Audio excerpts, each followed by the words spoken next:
Hello everyone, আসসালামু আলাইকুম। আজকে আমরা রান্না করছি ভুনা খিচুড়ি। ভুনা খিচুড়ি রান্না করতে লাগছে মুগ ডাল, মশারির ডাল, আউলা চাল। এখন আমরা ভালো করে মুগ ডাল ধুয়ে একটু সিদ্ধ করে নেব হালকা।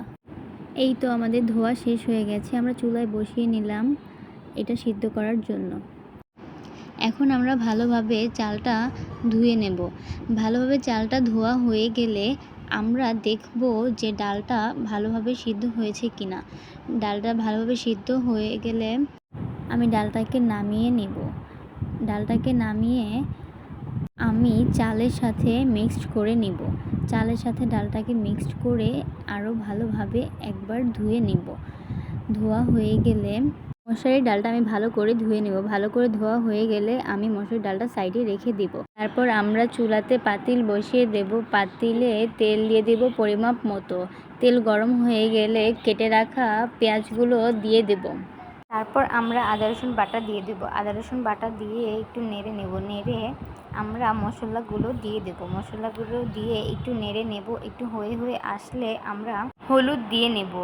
এখন হলুদ দেওয়াটা আপনাদের খাওয়ার উপর ডিপেন্ড করছে।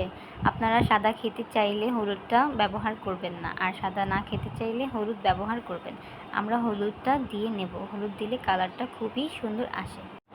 হলুদ দিয়ে আমরা ভালো করে নেড়ে নেব। নেড়ে আমরা পরিমাপ মতো লবণ দিয়ে দেব। লবণ দিয়ে নেড়ে চেড়ে আমরা চুলার আঁচটা খুবই অল্প আঁচ করে নেব। তারপর ধুয়ে রাখা চাল ডালগুলো পাতিলে দিয়ে দেব। সাইডে রাখা মশারির ডালটাও সাথে দিয়ে দিব। সব চাল ডালগুলো পাতিলে দিয়ে আমরা ভালো করে নেড়ে নেব।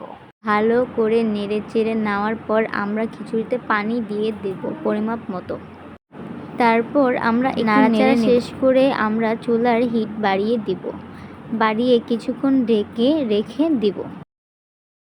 এখন একটু মেয়েটার কাছে গিয়ে জিজ্ঞেস করি কি খাবে, কি করছে দেখে আসি। মেয়েটার কাছে গিয়ে দেখলাম বসে আছে।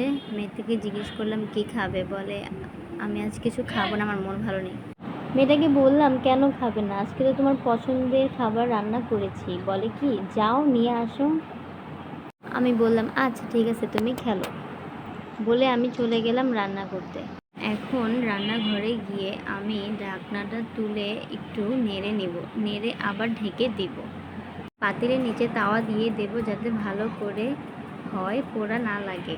এরপর আমার ভিডিও ফুটেজ নিতে মনে থাকে না, তাই নেওয়া হয়নি। তারপর আমি পরিবেশন করার পর এই যে ভিডিও ফুটেজ নিয়েছি। Thanks for watching this video.